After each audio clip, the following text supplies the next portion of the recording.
As I find myself in Nehemiah chapter 1 tonight, I'm very interested in the burden of Nehemiah. In fact, I'm calling the message tonight, Nehemiah, the burden bearer. Nehemiah, the burden bearer. It says in verse number 1 of chapter 1, the words of Nehemiah, the son of Hakaliah, and it came to pass in the month Chislew, in the 20th year, as I was in Shushan the palace, that Hanani, one of my brethren, came, he and certain of the men of Judah, and I asked them concerning the Jews that had escaped, which were left of the captivity, and concerning Jerusalem. And they said unto me, the remnant that are left of the captivity there in the province are in great affliction and reproach. And the wall of Jerusalem also is broken down, and the gates thereof are burned with fire. And it came to pass when I heard these words that I sat down and, what church?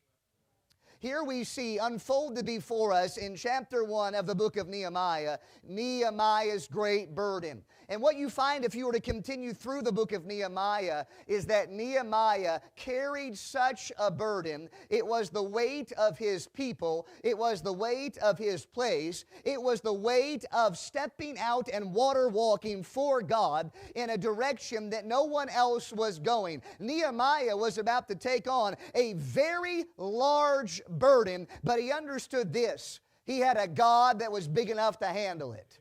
And whatever burden you're going or have on your shoulders, whatever burden you're helping someone else carry, please realize that if you try to carry the load yourself, you will always fail and become weaker and weaker. But when you allow other fellow laborers to bear the burden with you, when you allow the great God of eternity to come alongside of you, who holds the heavens in His spans, you are dealing with a God that is more than able to take the burdens off of you. And though the storm may be raging around you, He can calm the child in the midst of the storm.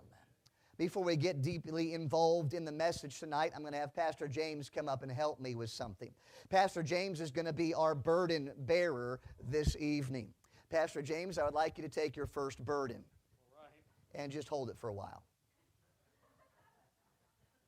It's amazing how something as light as a child can become so very heavy after some time, right? That child continues to grow, and your muscles may get a little bit stronger the more that you hold that child, but eventually you're wanting to switch arms with the child. You want to pass the child somewhere else. You see, all around you, there's people carrying a burden that cannot be seen. You may not know what that burden is. You may know exactly what that burden is because they have shared that with you. It is our choice as to whether or not we're going to help them carry that burden or we're going to add to that burden. So Pastor James is living life, and he's got this burden not many know about. And then all of a sudden, something else happens in his life.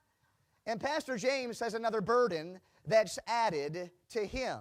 Now, some people may not even recognize it. You could go about your day and, hey, Pastor James, how you doing?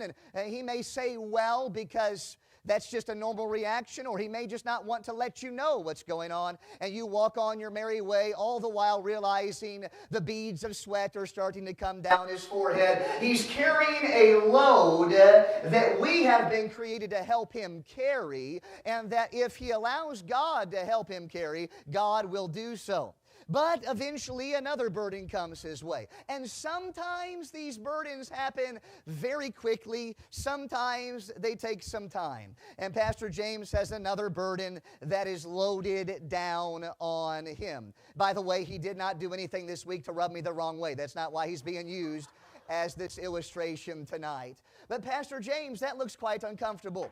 You will not see Pastor James running a 5K to his best when he's carrying a burden like this. And you will not see the believers in Jesus Christ go on for the glory of God when they're carrying burdens like this spiritually. You will not see them as faithful to church, maybe. You may not see them faithful in their areas of ministry. You may see them acting in their areas of ministry, but they're getting worn out, and we say, watch out for burnout, because all the while they're doing what they know they're supposed to do, there's a great load that is upon them. And all of a sudden, out of nowhere, there's another burden that comes at Pastor James. So what we need to do is we need to look at our fellow believers and wonder, what can we do to help them bear their burden? And then if we're the ones bearing the burden, we need to be the ones that look to God and say, Lord, the weight is so heavy. I respond by looking to you. Relieve this burden. Brother Rutherford, if you would put on Galatians chapter 6 and verse number 2, this is the verse that we'd like to point out. This is also the verse that the banisters used for the Druze plots. Bear ye one another's burdens, and so fulfill the law of Christ. And it would be that I look into someone else's life, and I understand they are carrying such a burden right now. Now, we may not be able to physically go over and say, hey, Pastor James, can I help you carry that burden with you? We may not be able to say, hey, that looks pretty heavy. Let me help you with that. But we may be able to go up to someone and say, you know what? How can I help you? How can I pray with you? What is it in your life that you need the most right now that would allow me to take this burden from off of you and walk the many miles for the Lord together? I have a responsibility before God to bear one another's burdens and so fulfill the law of Christ. Pastor James, you can put your burdens down. Isn't it a great day in your life when God allows the burdens to be lifted? We sing that song, Burdens Are Lifted at Calvary. It's a wonderful song to sing because we realize that because of who our Savior is, everything has been made a way for an escape. And God allows those burdens to be removed from our lives, and we feel that the load has been lifted and everything is taken care of. Well, if you were to read the book of Nehemiah, you would find out that chapter after chapter after chapter after chapter, Nehemiah is going to have this burden and that burden and this burden and that burden. There's people in the book of Nehemiah that would be right next to Nehemiah, and they would help Nehemiah in carrying his load and being a companion in labor, a fellow soldier. But you will also find in the book of Nehemiah that there's going to be some people that make it very hard for Nehemiah to live for God. They're going to try to get their paws into everything and stop the work of the building of the temple. We read the book of Nehemiah and we understand that while there is building for God, there is battling for God. And you need to be reminded that while you carry your burdens, there's a battle going on, my friend. It's a battle that's raging to try to get you to throw in the towel for God. And how much of an encouragement are you going to be when you go over to someone like Pastor James who is loaded down and to remove something from them and say, hey, let me help you bear that load. Let me help you carry it. Let me remind you that God says in the book of Peter that we are to cast all our care upon Him, for He careth for us. We understand today that we have a God that loves us, and there are fellow believers out there that love you, but you can come to a place in your life where you feel like you're the only one. You're by yourself. You're an individual solely living for God, and all this weight is upon you, my friend. You are not alone. And that's why I'm thankful for the family of God here at Crossroads Baptist Church. With whatever way that we possibly can, we want to be able to bear the burden with each other, with our missionaries. We support them monthly, yes. We send extra checks every once in a while to help with needs. Praise the Lord for that. That is in a way bearing the burden. If we get to go to be with the Tallies in June or July, we'll get to help bear the burden of the ministry while we are there. And it can be a wonderful thing, but it can be a very fraught thing. Now let's look at verse number 1 and let's understand some things. The words of Nehemiah, the son of Hakaliah, and it came to pass in the month Chislew, it was the 20th year as I was in Shushan the palace. In the month Chislew. The names rather than the numbers of the months are generally employed after the captivity. What we're going to find in chapter 2 in verse number 1, it says this, and it came to pass in the month Nisan. What we have here is the month that represents around our December time, Shisleu, and then goes to the month of Nisan, which represents the month of March, the month of April, depending on their style of a leap year. Do you realize that in a Jewish calendar, there was sometimes 13 months instead of 12 months? Their months' days only had 29 or 30, whereas we have 30 or 31 and sometimes 28 and 29 as we look to leap year. The Jewish calendar would do something different. They would take on an extra month every so often and add it to it. So here we are. We are in the season of Nehemiah's life, and we realize that there's a span of time that Nehemiah carries this burden. From December-ish, you could say, to the springtime month of April, Nehemiah is carrying a great burden. We notice it says in the 20th year. This is the 20th year of Artaxerxes, which began in 465 BC and ended in 425. The date of the temple's completion was in 516 BC, and that of Nehemiah's arrival was in 445 BC, if you're curious of dates. In Shushan, the palace has the idea of the capital city there in that area, and after the capture of the Babylonian Empire, a great palace was built by Darius, the ruins of which are still seen. It was the principal and favorite residence of the Persian court. We are dealing with Nehemiah being in a very affluent culture of his day and serving as the king's cupbearer. Can I simply say that regardless of what kind of living you may have, whether you're poor or whether you're rich, whether you have a big house or whether you have a small house, the burdens of life can come to you. It doesn't matter what kind of cloth you are cut from, my dear friend. So what is the money going to do for you when great burdens come? What's all the prosperity of life going to do for you when all the burdens come? What is going to become of someone who does not turn to God for help and hope in a season of a great burden? Number one, I want to show you that he had the burden for his people.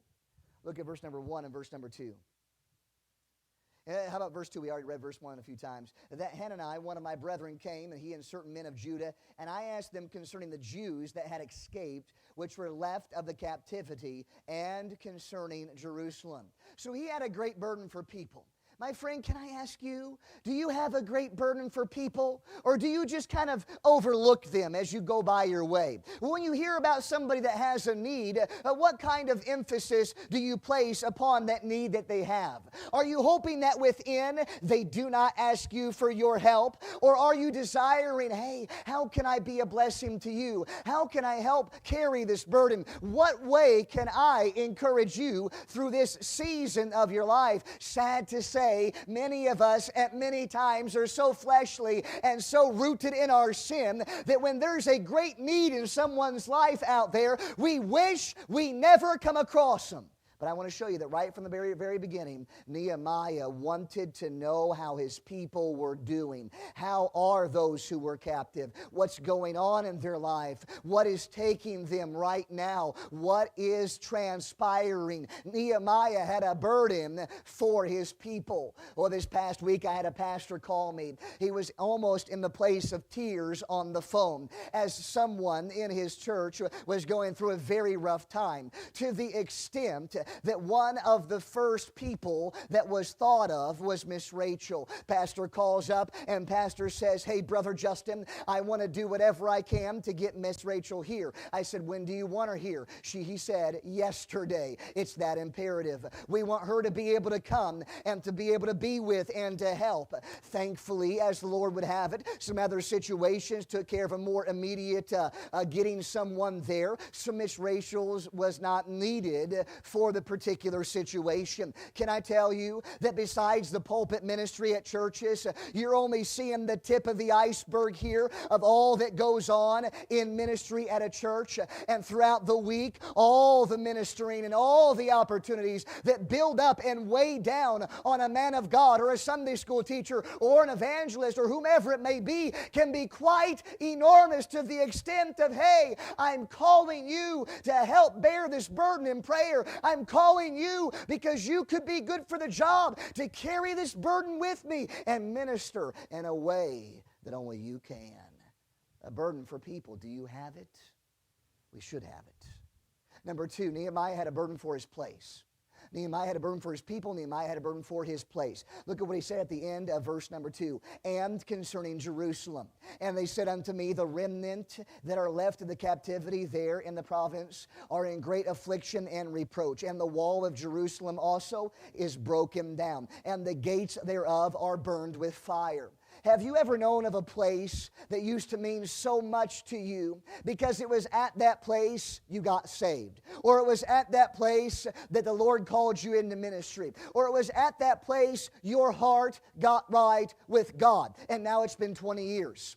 And you look back to 20 years ago and you ask of present day, where is this place? Where is this ministry? What happened to the people? What happened to the place? Why isn't it what it always used to be? My dear friends, when people fail you and places fail you, when life messes up, please realize that there's a God who doesn't mess up. And even though people fail and places fail, God never fails, and you should never run out on God because of people and places that fail. You should be just as dedicated and just as serious and even more in full throttle for God when the people and places fail. We don't need any more people giving up on God. We need more people who will say, I'm here. I'm loyal. It's not cat theology, serve me, God. It's dog theology. I'm ready, God. Throw that ball. Let me go get it.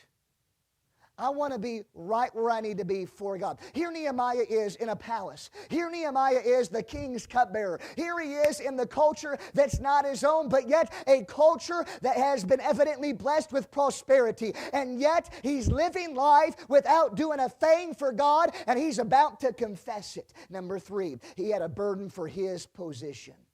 So he had a burden for his people, he had a burden for his place, he had a burden for his position. Look at what it says in verse number 4. And it came to pass when I heard these words that I sat down and wept and mourned, here it is, certain days.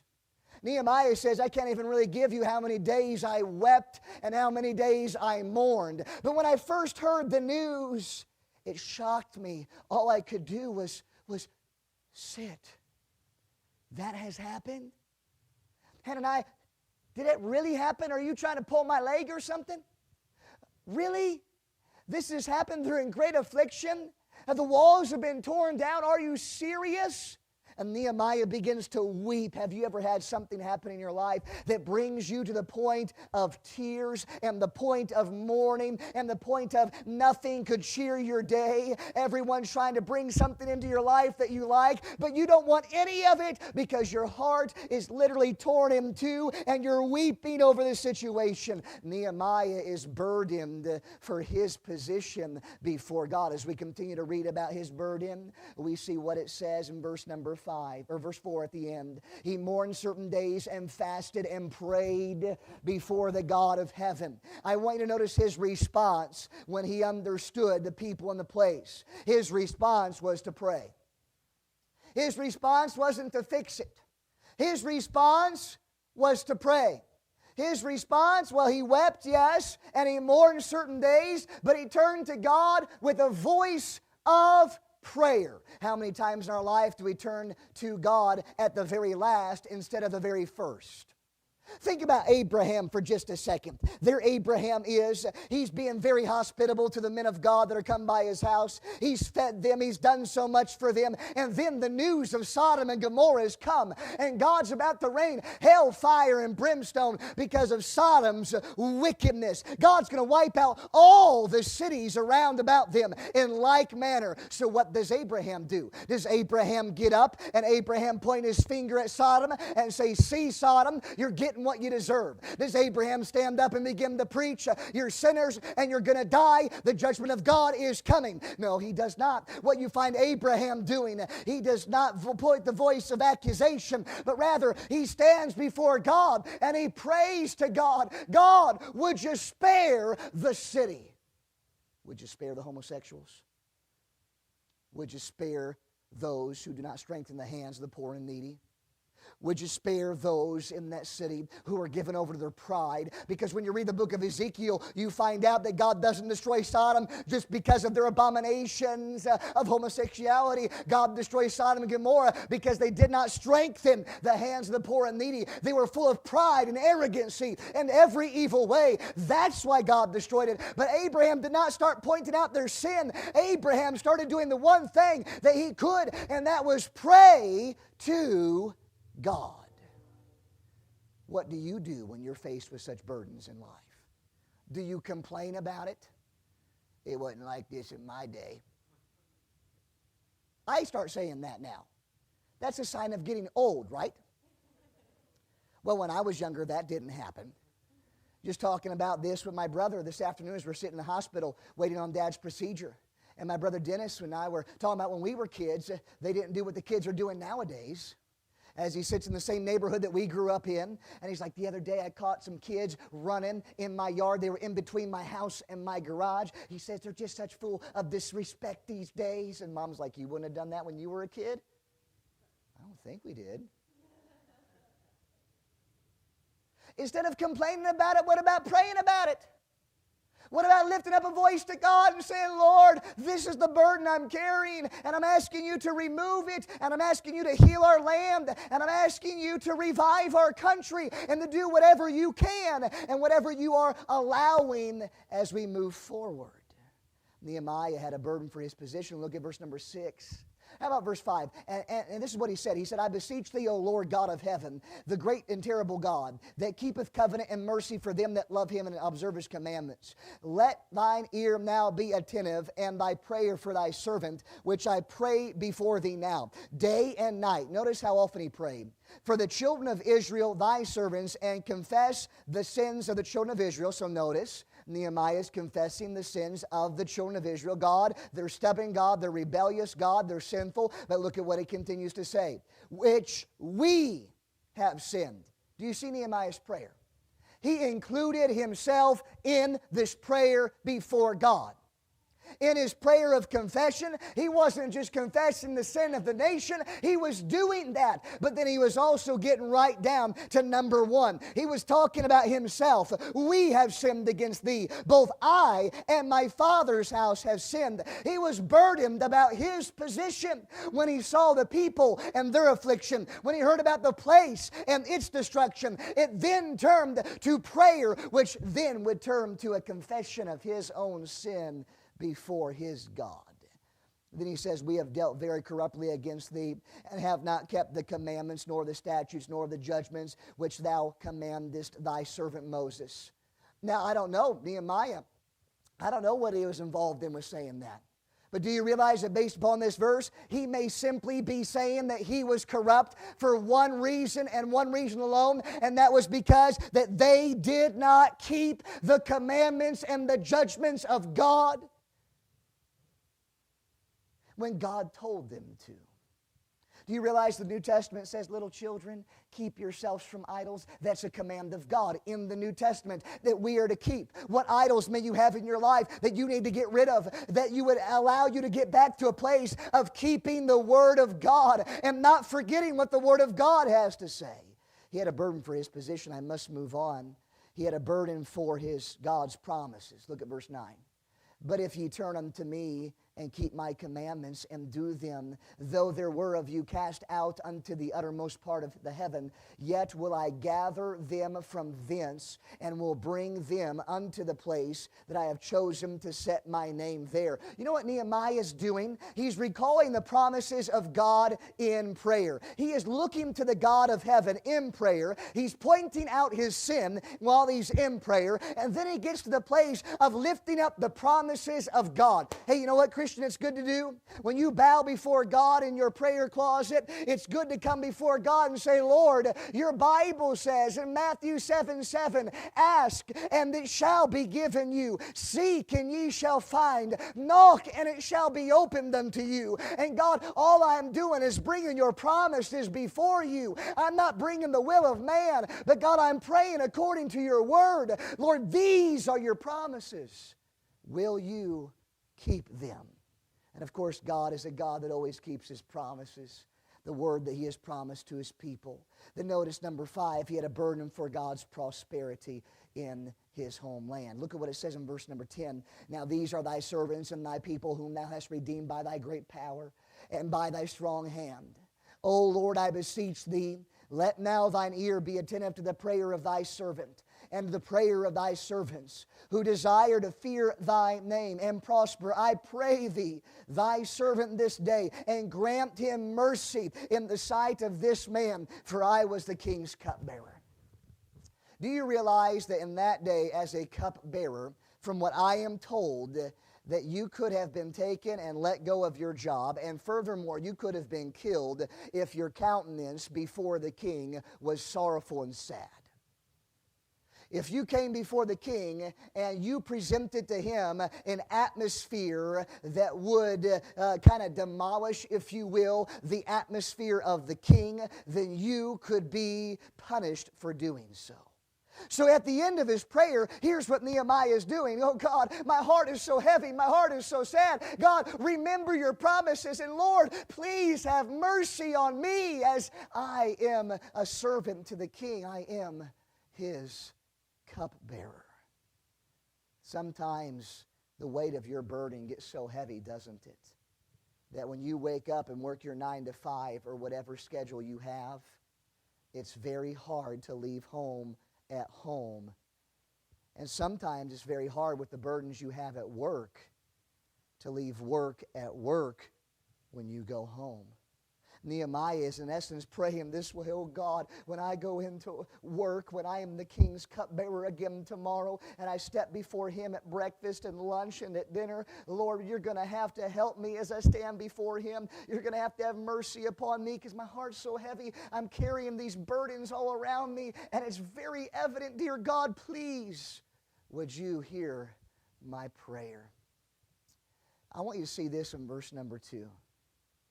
I want you to see that after he prays the promises and the prayers of prosperity, we read in verse number 1 of chapter 2, it came to pass in the month of Nisan, in the 20th year of Artaxerxes the king, that wine was before him, and I took up the wine and gave it unto the king.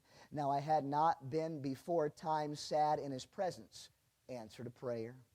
Wherefore the king said unto me, why is thy countenance sad, seeing thou art not sick? This is nothing else but sorrow of heart. The king knew it. Then I was very sore afraid. Why? I've already explained. And said unto the king, let the king live forever. Why should not my countenance be sad, when the city, the place of my father's sepulchres, lieth waste, and the gates thereof are consumed with fire? Before we continue reading, we're going to wrap up very shortly. But before I continue, please remember, we're going from the month of Chislev to the month of Nisan. We're dealing with 3 to 4 months of sorrow, 3 to 4 months of agony of heart and praying unto God. And what can I do? And finally, after that long, Nehemiah lets a little bit of his guard down before the king, and the king understands the sorrow of his heart. Now he's scared for his life. Notice what happens as we continue reading. Then the king said unto me, for what dost thou make request? So I prayed to the God of heaven. If there's anything I want you to get from this message, it's how he loved to pray to the God of heaven, his God, in everything. So here's a request made. He prays to the God of heaven. Do I believe he fell on his face and prayed for an hour? No. But I believe that when the king asked that question, he simply lifted up a silent prayer before God. He says in verse 5, and I said to the king, if it please the king, look at his boldness. If it please the king, and if thy servant have found favor in thy sight, that thou wouldest send me unto Judah, unto the city of my father's sepulchres, that I may build it. He's not even being asked to be let go. He's asking for the king to send him. A mission from the king. Send me. And the king said unto me, the queen also sitting by him. I love that paraphrase. Or not paraphrase, but parentheses. For how long shall thy journey be, and when shalt thou return? So it pleased the king to send me, and I set him a time. You would read that the king would be behind Nehemiah in wonderful ways as the journey would continue. What we see here in this story from chapter 1 to a little bit of chapter 2 that we've looked at, we've understood that the burden of Nehemiah was very tremendous to the extent that he wouldn't let it pass away. Number 6, Nehemiah had a burden, and this burden did not pass away. And my friends, when there's a burden on your life to do something for God about a situation that's made your heart very heavy, don't shove it off, don't do away with it, but allow that burden and allow that weight to move you on to do something for the cause of God, instead of weighing you down so you can't do everything that you could do in the strength of God. Paul, sometimes we use this verse out of context. We use that verse, I can do all things through Christ which strengtheneth me. You know what Paul was talking about? Paul was talking about being hungry when he wasn't hungry, and not being hungry when he was hungry. Also, Paul was referring to in all these things of life that he was going through, Christ is my strength and my song. And when it comes down to these little things in life, I can rely upon Him. Here's our problem. We do not know how to rely upon the Lord for little everyday things, to where when it comes down to great big things, where do we turn? Where do we go? What do we do? I can't handle this anymore. I'm giving up on life. My friends, start practicing now, taking all of your care, little, big, whatever it is, whatever God puts in your way, the Lord can strengthen you in that situation, and you can move on for the cause of Christ. Whatever burden is weighing you down tonight so low, don't try to carry it yourself in your own strength. Don't be like the disciples on the boat that hadn't cried out to Jesus yet, Master, carest thou not that we perish? But rather be the ones that cry out right now for help and say, I want you to pray with me. God, would you relieve this burden? And Lord, allow this burden of my life to be moved on this service for you, instead of becoming sluggardly for you. I love Nehemiah's testimony that from December to April was such a heavy burden. He kept praying, and he allowed that praying to turn into serving. And we see that his service was profitable for something. As you come through the book of Nehemiah, you find that while he was building, he was also battling, and God allowed the wall to be rebuilt for His glory. So what walls are being built around your life? What choices have you been making today with the burdens that's been laid upon you? I will give God glory with this burden. Whatsoever you do, whether you eat or drink, do all to the glory of God. You have that choice. So maybe tonight you've come in, and it's like Pastor James being handed the chair. I was not expecting that. And neither was he tonight. And then all of a sudden, it's like that altar got thrown upon you. Oh, I wasn't expecting this. Double whammy. Twice in one day. Lord, what did I do? And then another one placed upon you. Can I carry any more? And then somebody comes alongside your way, helps you bear the burden, fulfills the law of Christ. You learn to cast it all upon Him because He cares for you. And you see that in a moment of valley, your relationship with God became stronger. I remind you again, Psalm 23, the psalmist starts off talking about God, but it wasn't until the valley of the shadow of death that David starts talking to God. Don't wish the valleys out of your life. When they come, do something with the burden, allow others to help you carry the burden, and then see victory in His name. Let's pray.